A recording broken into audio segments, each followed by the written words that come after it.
Hola muchachos, en esta clase grabada vamos a continuar el tema de actividad enzimática, específicamente el subtema 2, en donde vamos a tratar el concepto de unidad de actividad enzimática y además expondré un ejercicio abstracto, muy conceptual, para ilustrar cómo se determinan las unidades de actividad enzimática y cómo se utiliza este concepto para comparar dos preparados enzimáticos de diferentes fabricantes. Entonces vamos a hablar de actividad enzimática. Para ello, en la clase anterior enunciamos el esquema general de producción de enzimas microbianas. Aquí tenemos varias partes donde eventualmente la enzima se puede desnaturalizar y perder su actividad. Cabe notar que si las enzimas se van a utilizar en forma líquida, no en forma de polvo, pues el proceso iría solamente hasta por acá, hasta el proceso de evaporación. Pero aún así habría varias etapas donde es posible la desnaturalización.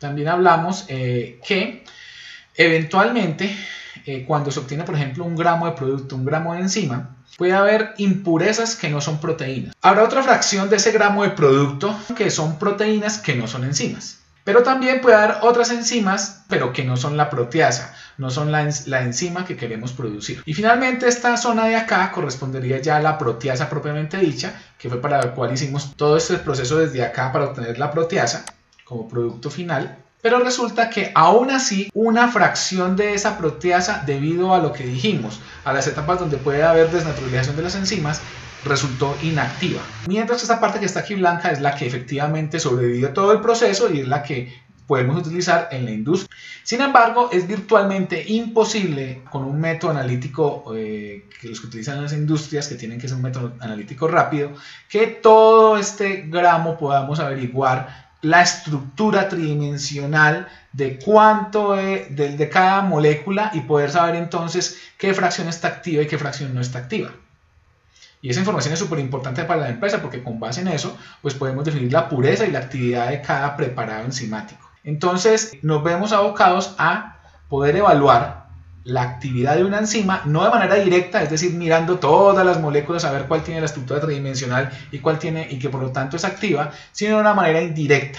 Por eso hablamos de un procedimiento para evaluar indirectamente cuánta enzima hay activa en el producto. El producto sí lo podemos medir, un gramo de proteína o un gramo de producto como tal. Eso se puede medir por diferentes técnicas, por ejemplo, medir cuántos gramos hay de proteínas, eso sí, por un método espectrofotométrico sencillo, por ejemplo, el método de Laure o el método de Bradford, por ejemplo, o el mismo Heldal, a través del nitrógeno Heldal total, por una conversión a enzima, pero lo que sí no podemos saber es cuánto es la enzima activa de manera directa. Para ello, entonces, se trabaja con esta medida indirecta que corresponde a la unidad de actividad enzimática.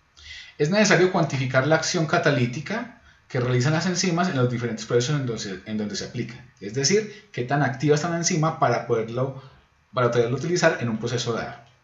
La cantidad de enzima presente en un sistema es difícil de determinar en términos absolutos, por ejemplo en miligramos por litro. Podemos decir 1 miligramo por litro de una enzima, eso se puede medir, pero sería 1 miligramo de proteína, pero no sabemos qué parte de la enzima está activa, entre otras cosas porque la pureza de las enzimas utilizadas no es del 100%.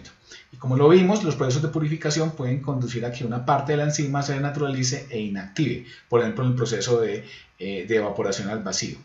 Los preparados enzimáticos además pueden contener otras enzimas u otras proteínas. Cuando hablamos de preparado enzimático, estamos hablando del producto final que el productor nos entrega. Generalmente es un líquido en la industria de alimentos o un polvo. En la mayoría de casos en la industria de alimentos son líquidos, por ejemplo se vende por kilogramos, pero en forma de líquido.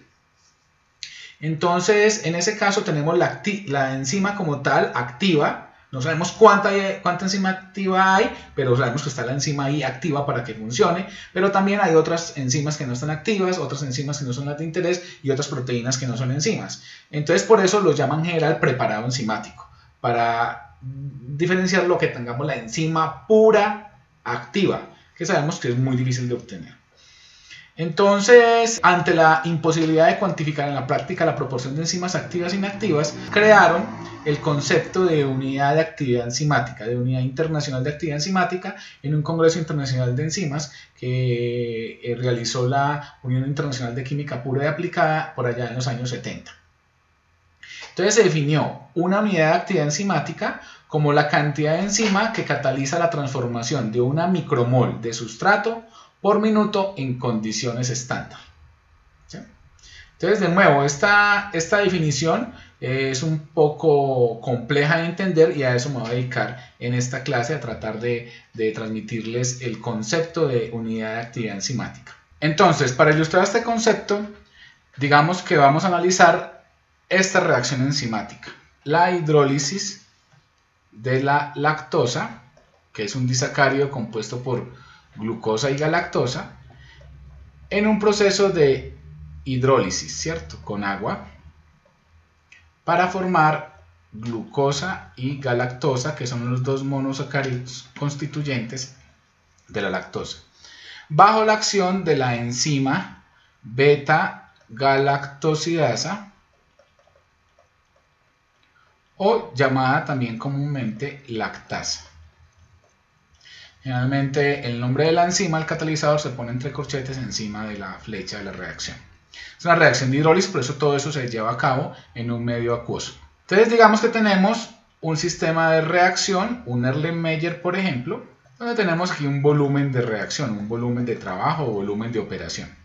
Digamos que este volumen de operación sea de 100 mililitros, es decir, 0,1 litros. Nuestro volumen de operación, V sub OP. Y aquí tenemos el sustrato de la reacción. ¿Cuál sería el sustrato? Pues sería, el sustrato como tal, pues sería la lactosa. Entonces tenemos una concentración inicial de lactosa.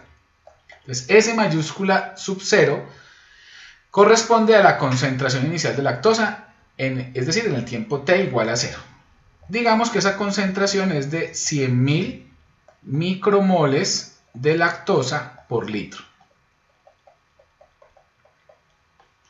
Entonces, ¿cuál es la masa de lactosa inicial? Pues recordemos que la concentración es igual a masa sobre volumen, por lo que la masa es igual a concentración por volumen. Entonces, la masa inicial de lactosa que tenemos, no la concentración, esa sería la concentración, no la masa inicial, es de entonces 100.000 micromoles por litro de lactosa por el volumen de trabajo, que sería 0,1 litro, es decir, 100 mililitros. Esta masa inicial entonces nos da 10.000 micromoles de lactosa, masa, no concentración.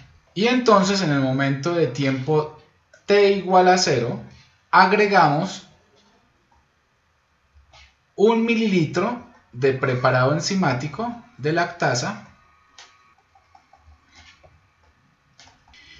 que contiene, digamos que sea una enzima líquida como hecho la lactasa que se vende comercialmente, 1 miligramo de proteína. Recuerde que la lactasa es una proteína, entonces el fabricante dice, aquí en este mililitro hay 1 miligramo de proteína. Que toda esa proteína sea lactasa, no lo sabemos.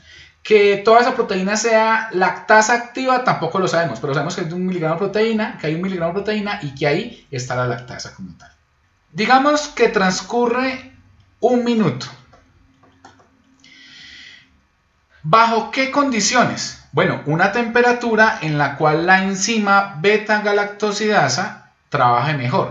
Y esa temperatura generalmente es de 40 grados Celsius. Es lo que llamamos condiciones estándar para la enzima. El pH también es muy importante. El pH en el que trabaja muy bien esta enzima es un pH de 6,6. Precisamente, y eso no es casualidad, 6,6 justamente el pH natural de la leche, alrededor de ese valor. Entonces la lactasa generalmente es una enzima que está de manera natural, por ejemplo en los terneros, para tomar leche de vaca.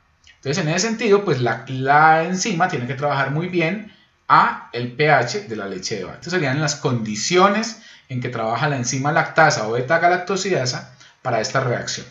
Entonces, supongamos que durante ese minuto de reacción, al final de ese minuto de reacción, en ese mismo Erlenmeyer, pues vamos a medir la concentración de lactosa del sustrato. Y de nuevo se mide, sigue siendo el mismo volumen de operación, no ha cambiado, siguen siendo los mismos 100 mililitros, es decir, el mismo 0,1 litro, pero ya midiéndola por algún método, por ejemplo por cromatografía analítica, medimos la concentración final después del minuto de reacción del sustrato, que sería la lactosa. Y resulta que nos da, por ejemplo, 60.000 micromoles por litro de lactosa. Como era de esperarse, la concentración de lactosa disminuyó porque se convirtió bajo la acción de esta enzima en glucosa y galactosa. ¿Cuál sería la masa final de lactosa en la reacción después de un minuto de reacción? Pues serían estos mismos 60.000 micromoles por litro por el mismo volumen, que es 0,1 litro. Y esto nos da entonces una masa de 6.000 micromoles de lactosa. ¿Cuál es la cantidad de lactosa que se transformó? Pues va a ser la masa inicial de lactosa que teníamos menos la masa final de lactosa que tenemos.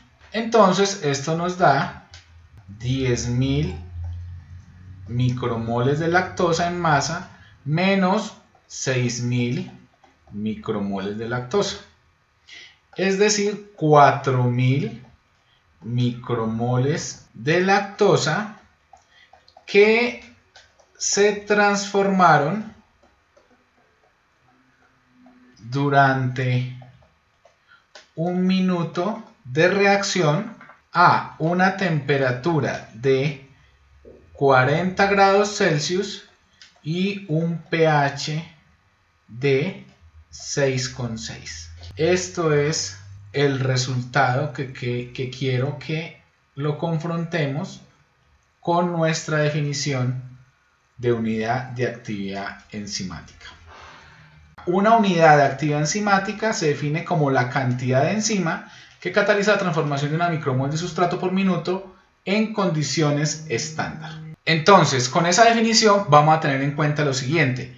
Al agregar 1 mililitro de preparado enzimático líquido que contiene 1 miligramo de proteína a esta mezcla reaccionante y después de un minuto logramos la transformación de 4.000 micromoles de lactosa en condiciones estándar. ¿Cuáles? Para la enzima, una temperatura de 40 grados Celsius y un pH de 6,6. Significa que la cantidad de enzima activa que tenemos acá, que no sabemos cuánto es, y en realidad no nos interesa saber exactamente cuánto es debido a la imposibilidad de poderla medir. Necesitaríamos medir cada molécula de enzima, saber la estructura y ver si está desnaturalizado o no, si el centro activo está funcionando o no. Eso es imposible. Entonces, esa cantidad de enzima que está aquí, imposible saber cuál es y en este momento ya ni siquiera me interesa.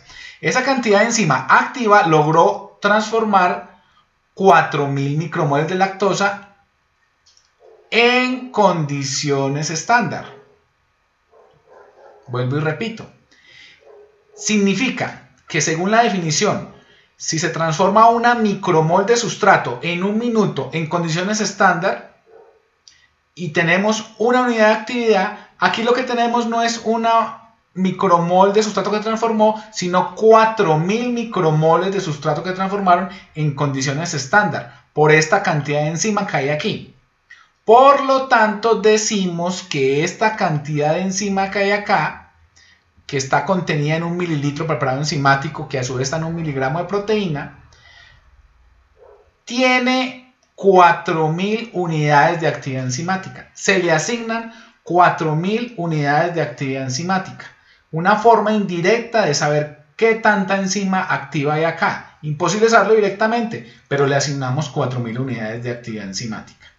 Y de nuevo, aplicando la definición de una unidad de actividad enzimática. Vemos otra vez la definición. Una unidad de actividad enzimática se define como la cantidad de enzima que cataliza la transformación de una micromol de sustrato por minuto en condiciones estándar. De esta manera, con esta unidad de actividad enzimática, vuelvo e insisto, si se transformó una micromol de sustrato en un minuto en condiciones estándar, eso equivale a una unidad. Aquí ya no transformaron una micromol, sino 4.000, por eso tenemos 4.000 unidades de actividad aplicando esa definición. Aquí enfatizo lo siguiente. Estas 4000 unidades de actividad enzimática no son del sistema reaccionante, del líquido que está acá en Erlenmeyer o después de un minuto de reacción. Estas unidades de actividad son de la enzima, es decir, de la cantidad de enzima que está contenido en este mililitro o que está contenido en este miligramo que está en este mililitro preparado enzimático líquido. Eso es muy importante. Esos 4000 unidades pertenecen a la enzima que se agregó, no al sistema donde funcionó y donde se aplicó.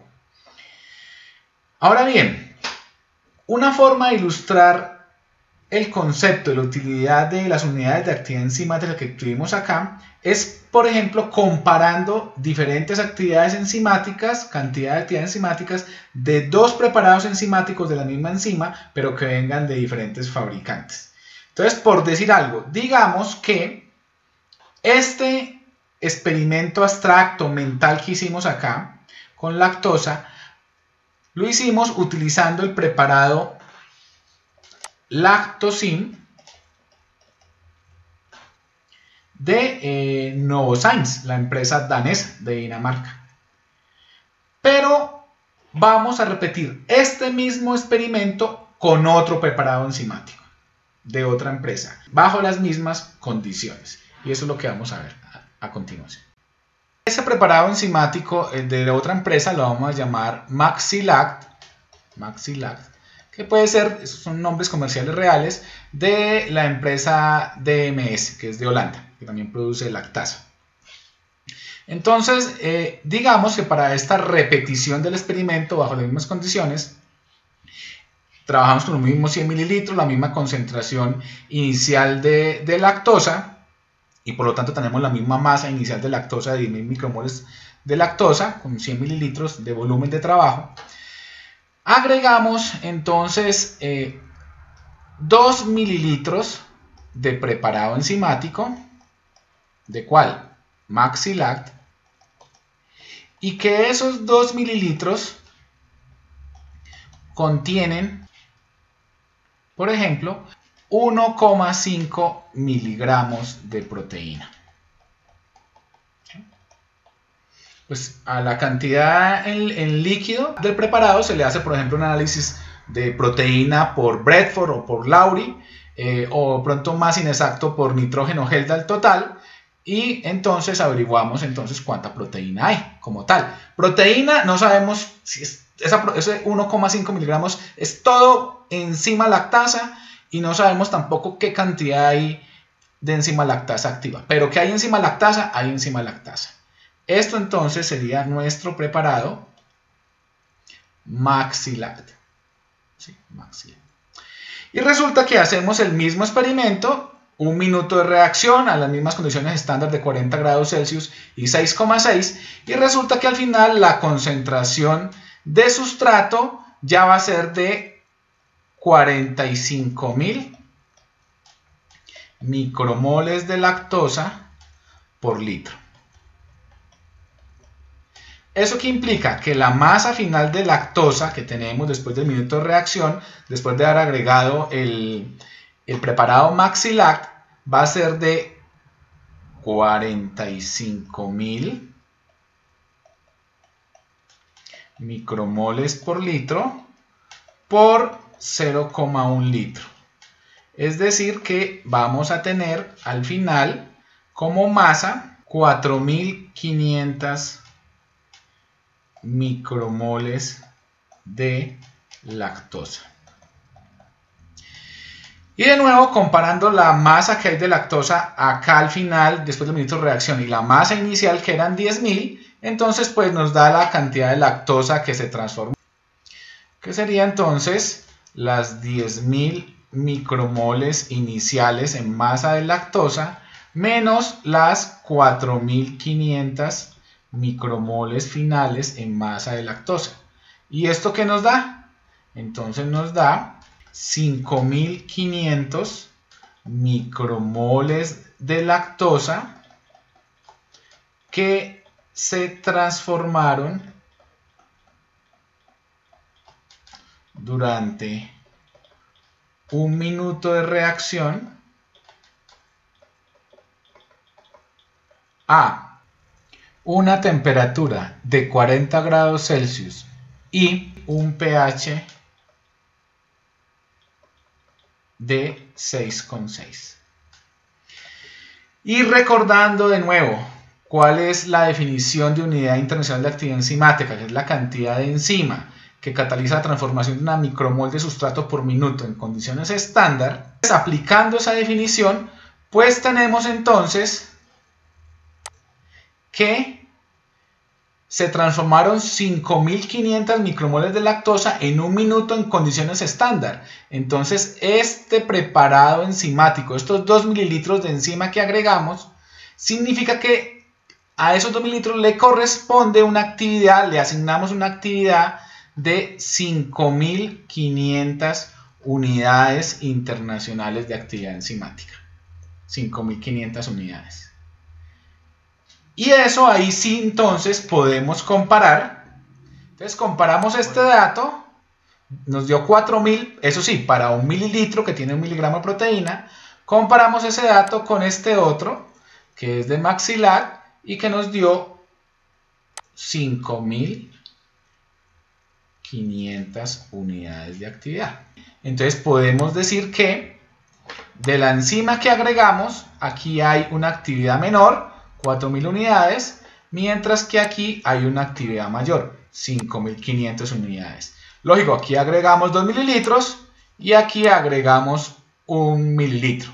Pero justamente eso es lo que vamos a ver con las siguientes definiciones. Pero ahí entonces llegamos a la conclusión de que por el momento tiene más actividad Maxilat. Es decir que aparentemente aquí el proceso de producción de esta enzima aparentemente no hace que haya más enzima activa porque transformó más lactosa en glucosa y galactosa.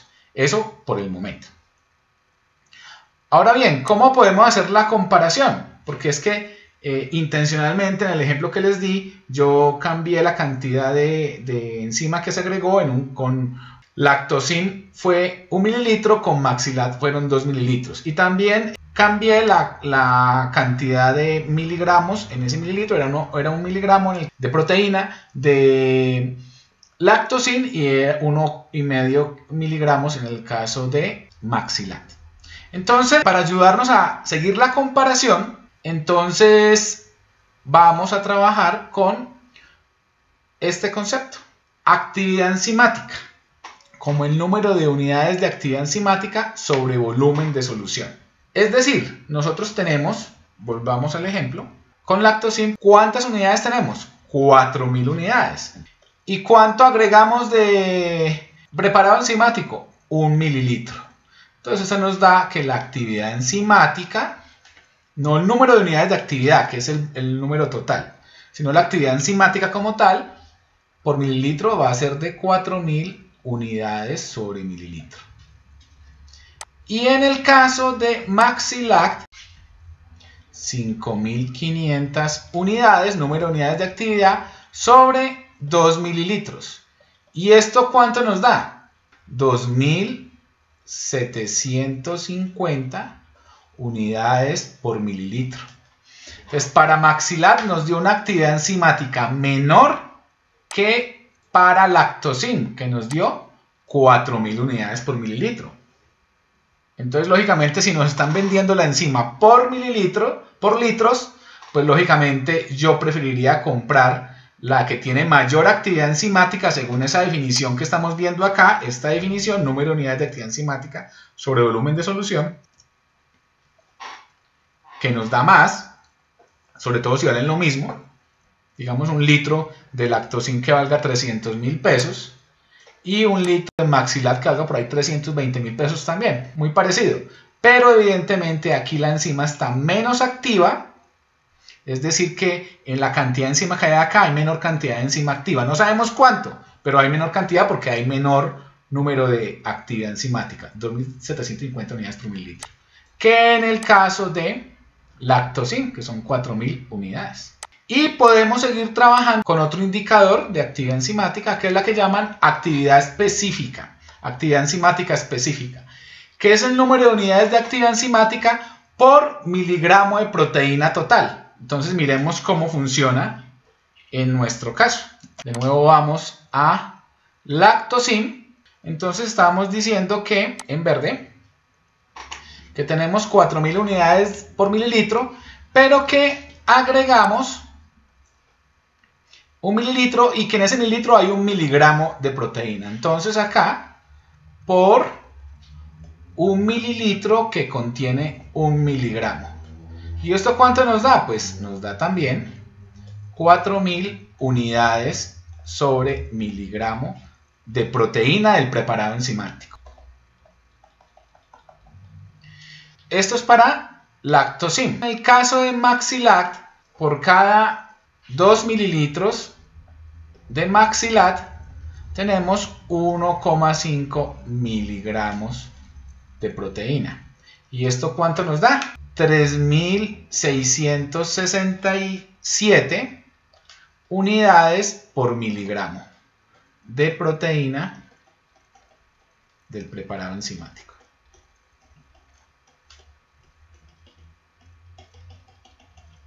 Entonces, esta sería la actividad específica de Maxilact, en este segundo caso, 3667, mientras la actividad específica del Lactosim también sigue siendo más alta, 4000 unidades por miligramo de proteína. Entonces, de esta manera nos damos cuenta de unos indicadores más fáciles para comparar, ya que proveedor, si Maxilat, si el que nos vende Maxilat o el que nos vende Lactosim, nos sirve más si los precios son muy comparables. Evidentemente hay mayor actividad enzimática tanto en términos de unidades por mililitro como en unidades por miligramo de proteína en el caso de Lactosim. A pesar de que al principio vimos que en forma bruta tenía 4000 unidades, mientras el Maxilat tenía 5500 unidades. Pero hay que tener en cuenta la proporción de cuánto agregamos de preparado enzimático en volumen y cuánta masa de proteína tenía cada preparado enzimático. Esa es la forma de comparar ambos. Ahora, ¿qué hubiera sucedido si aquí me hubiera dado 4000 unidades por miligramo y 4000 unidades por mililitro? Este dato hubiera sido 2750 unidades por mililitro, pero aquí hubiera dado un dato de 5000 unidades por miligramo. Eso implicaría que aquí hay otro valor de 1,5 miligramos por proteína. Me hubiera dado más alto en términos de actividad enzimática específica, por ejemplo 5000 unidades por miligramo contra 4000. Entonces, ¿qué hago? ¿Cuál compro? ¿El que tenga mayor actividad enzimática en términos de U por mililitros o el que tenga mayor actividad enzimática de U por miligramos? Entonces ahí hay que empezar a mirar. Hay que tener en cuenta muchos factores como precio y cómo nos están vendiendo el preparado enzimático. Generalmente los preparados enzimáticos de lactasa lo venden en tarros y líquidos. Sin embargo, a pesar de que nos venden ese preparado enzimático en litros, la presentación es líquida, a la hora de venderlos, de hacer la factura, nos lo facturan en kilogramos. Pero es kilogramos del preparado enzimático. Entonces ahí habría que hacer por densidad una correspondencia entre unidades por mililitro y unidades por gramo. Pero este concepto que tenemos acá de unidades por miligramo es miligramo de proteína, no es miligramo de preparado. Entonces, todo depende de cómo vayamos a trabajar el proceso. Como la forma como nos venden la enzima es líquida, seguramente la mejor forma es trabajarlo por unidades sobre mililitro.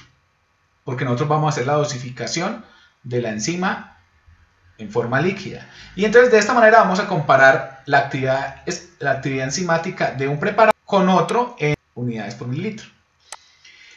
Pero si el preparado no fuera líquido, sino que el preparado fuera sólido, ahí nos va a interesar más comparar y nos van a vender también en sólido y nos van a facturar la enzima, pues ahí será mucho más conveniente comparar mediante el concepto de actividad específica, unidades por miligramo de proteína en el preparado enzimático. Espero que haya sido claro esta forma de explicar cómo utilizamos el concepto de actividad enzimática para dos preparados enzimáticos de dos proveedores diferentes y cómo hicimos el cálculo como actividad enzimática o actividad específica. También existe una forma de manejar la actividad enzimática, pero que casi no se utiliza. debido a la imposibilidad de saber cuántos moles de enzima tenemos. El de los moles de enzima implicaría saber también cuánto tenemos de peso molecular de cada enzima, y eso es un dato que no siempre se tiene, que es la llamada actividad molecular, número de unidades de actividad enzimática calculadas como lo vimos ahora, pero ya teniendo el peso molecular de la enzima, saber cuántos moles de enzima agregamos. Este concepto de actividad molecular casi no se utiliza. Los que más utiliza es actividad enzimática y actividad específica.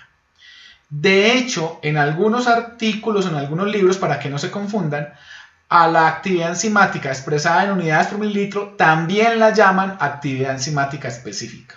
O sea que hay que tener en cuenta muy bien es las unidades más que el mismo nombre. Actividad enzimática en unidades por mililitro, listo, entendido. O actividad específica en unidades por miligramo de proteína, listo, entendido. Lo importante son las unidades. Quiero hacer énfasis en dos aspectos que hablamos en ese ejemplo abstracto. ¿Qué se entiende por condiciones estándar? Que es una parte esencial de nuestra definición de actividad enzimática, la cantidad de enzima que cataliza la transformación de una micromol de sustrato por minuto en condiciones estándar. Son las condiciones estándar en las cuales la enzima trabaja mejor, es decir, las condiciones óptimas en las que trabaja la enzima. Un pH óptimo, que ya vimos para el caso de la lactasa, es 6,6, pero para otras enzimas será otro pH. Por ejemplo, para la alfa-amilasa que realiza el almidón es un pH de 4,5. La temperatura también es la temperatura óptima de trabajo de la enzima. Lógico, vamos a manipular las condiciones de la transformación para que la enzima trabaje de manera óptima, de la mejor manera posible. La temperatura en este caso de la lactasa es de 40 grados Celsius, pero en el caso de la alfa-amilasa puede ser que sea 60 grados Celsius. En algunos casos hay que evaluar también cuál es la fuerza iónica del medio para ver si ese es el mejor valor que requiere la enzima. ¿Y qué es la fuerza iónica? La fuerza iónica es una forma de cuantificar el contenido de sales que hay en un sistema. O sea, da un número. El pH cuantifica, por ejemplo, el contenido de hidrogeniones, de iones H+ en un medio, y está relacionado con la acidez del medio, la alcalinidad del medio. Y la fuerza iónica, a través de un número, también me indica el contenido de sales que hay en el medio, de cloruro de sodio, de sulfato de magnesio, etc. Afortunadamente, en la mayoría de los casos no es necesario cuadrar la fuerza iónica. Hay muchos casos, entonces, no es necesario tenerla en cuenta en la definición de actividad enzimática. También la concentración de sustrato y la presencia y concentración de cofactores y coenzimas. Lógico, para que la enzima funcione hay que agregarle los cofactores que requiere. Por ejemplo, en el caso de la alfa-amilasa hay que agregarle iones de calcio en forma de cloruro de calcio. Estas condiciones óptimas varían mucho entre laboratorios y proveedores, que es un tema bastante complejo porque las enzimas, por ejemplo, la lactasa de una empresa puede que sea producida por una bacteria, mientras que la lactasa de otra empresa es producida por una levadura. Y eso implica que el pH óptimo de una y de otra sea diferente, ligeramente diferente. Y eso implica que la definición de actividad enzimática, recuerden que la definición de actividad enzimática tiene que decir cuáles son las condiciones estándar, pues entonces va a cambiar. Entonces, esto genera en muchas ocasiones, para nosotros como ingenieros que vamos a dirigir un proceso que tiene participación de enzimas, genera mucha confusión. Es por eso es muy importante que esto quede muy claro. Entonces, ¿a qué me refiero? Cada enzima va a tener una definición de unidad de actividad enzimática diferente, porque cada enzima cataliza una reacción diferente. Y es más, entre diferentes proveedores puede haber definiciones diferentes de actividad enzimática, infortunadamente. Aquí tenemos el ejemplo de definición de actividad enzimática para la enzima glucoamilasa. ¿Qué hace la glucoamilasa? La glucoamilasa lo que hace es hidrolizar el almidón para convertirlo en glucosa. Y eso es muy importante para convertir el almidón en jarabes edulcorantes, en azúcares para endulzar los alimentos. Y esta es la definición, comillas. Una unidad de la enzima glucoamilasa es la cantidad de enzima que en una solución al 4% de almidón de Lindner, entonces se estandariza que siempre vamos a trabajar esta clase de almidón y a este porcentaje. Digamos que este es el sustrato, la concentración inicial de sustrato, 4%, ya no en moles por litro ni micromoles por litro, sino en porcentaje peso sobre volumen.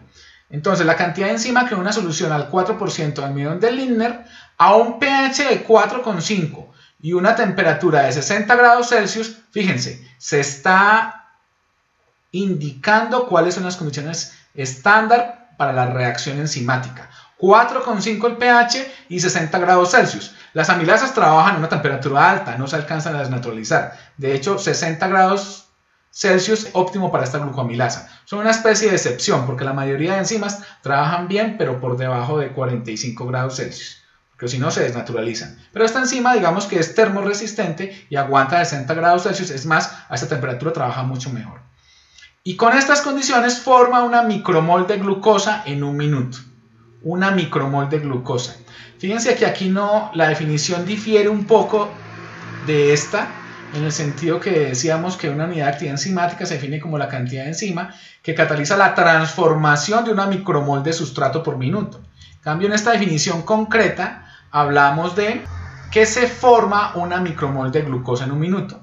No hay problema, no hay lío. La definición también puede ser con el sustrato que se transforma o con el producto que se forma. Y en este caso, ¿por qué escogieron el producto que se forma? Una micromol de glucosa que se forma. ¿Por qué? Porque es más fácil medir. Glucosa se puede medir, por ejemplo, por el método que ustedes van a utilizar en el laboratorio, que es el método de determinación de azúcares reductores utilizando el ácido dinitrosalicílico, se llama el método utilizando el DNS. Es mucho más fácil medir glucosa que medir almidón. Entonces, mejor medirlo con glucosa, que es más fácil. Ese es un ejemplo de definición de actividad enzimática. Además es importante evaluar, ya que conocemos ya el concepto de actividad enzimática y cómo determinarlo, ya sea como actividad enzimática específica o no, o como número total de unidades de actividad enzimática, para un preparado enzimático en particular. Entonces, ya que conocemos esos conceptos, ya podemos hablar de la influencia del pH sobre la actividad enzimática. Entonces, recordemos que en el centro activo de la enzima se aglomeran los restos de aminoácidos que tienen cadenas laterales que a su vez tienen grupos funcionales muy reactivos. Y esos grupos funcionales pueden cambiar en dependencia del pH. Ustedes recordarán que aquí en el centro activo de la enzima puede haber aminoácidos que tengan una carga específica. Por ejemplo, acá un aminoácido que tenga una cadena lateral con un grupo CO- cargado negativamente. Y aquí otro aminoácido, otro resto de aminoácido que tenga un grupo NH3+. Pues resulta que si el pH cambia, el pH del medio cambia, por ejemplo, muy alcalino. Si es muy alcalino el medio, entonces va a haber muchos OH- en el medio. Y por ejemplo, este OH- le puede robar un hidrógeno a este grupo NH3+ para convertirse en agua.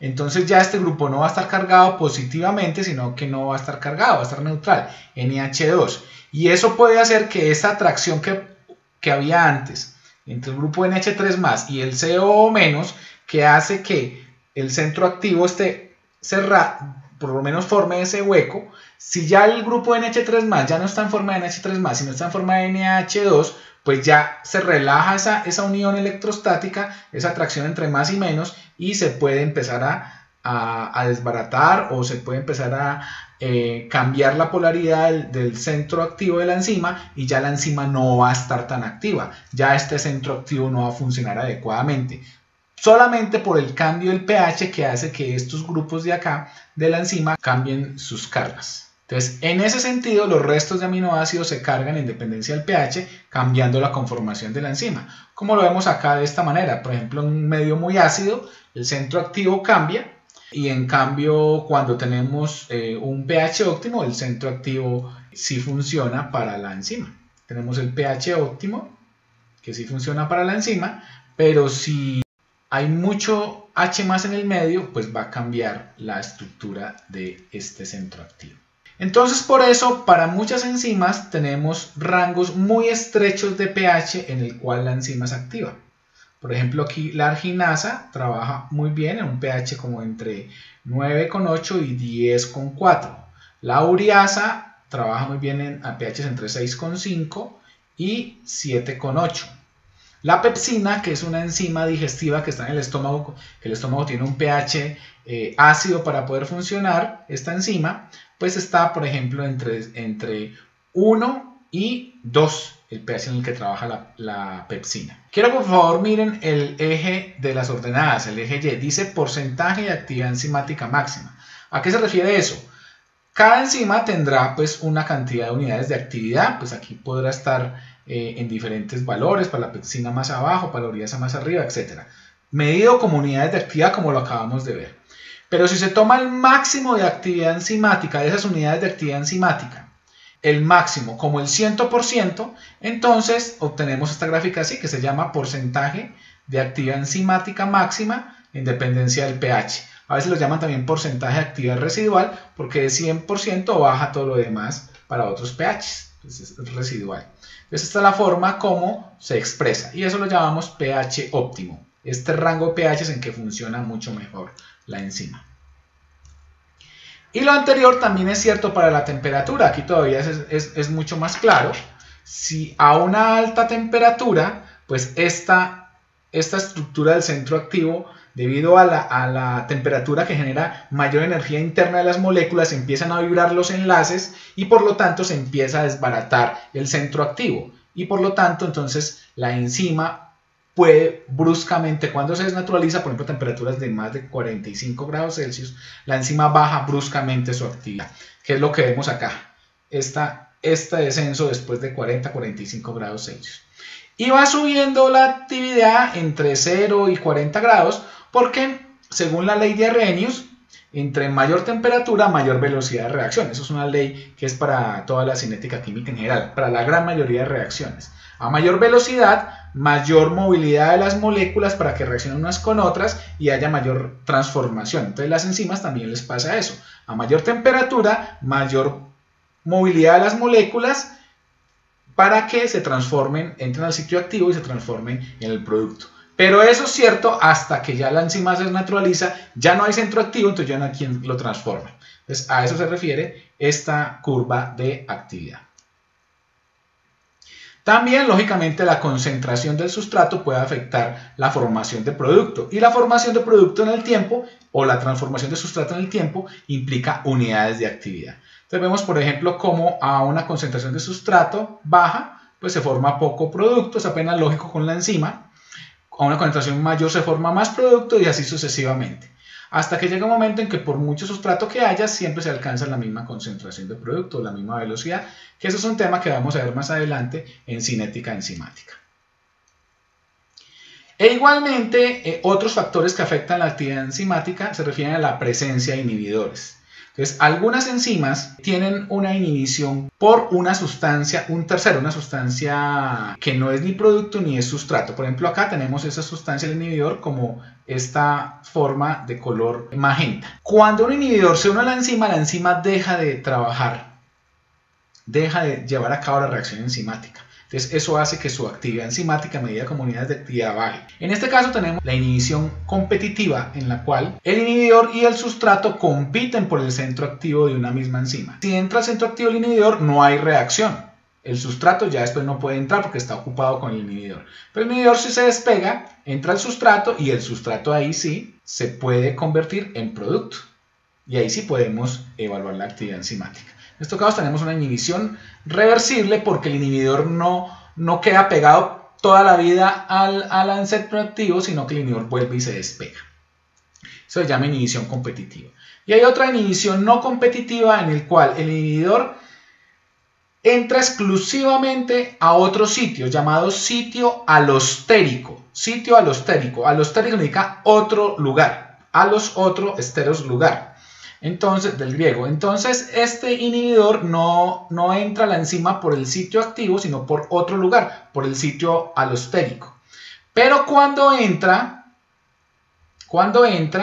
provoca una transformación en toda la enzima que hace que el centro activo ya no deje que entre el sustrato, o que aún entrando no haya reacción química. Entonces también el efecto del inhibidor no competitivo es que también baja la formación de producto y por lo tanto baja también la actividad enzimática. Bueno muchachos, entonces damos finalización al tema de actividad enzimática dentro de la unidad de tecnología enzimática. Nos vemos, que estén muy bien, cuídense mucho, hasta luego muchachos, que estén muy bien.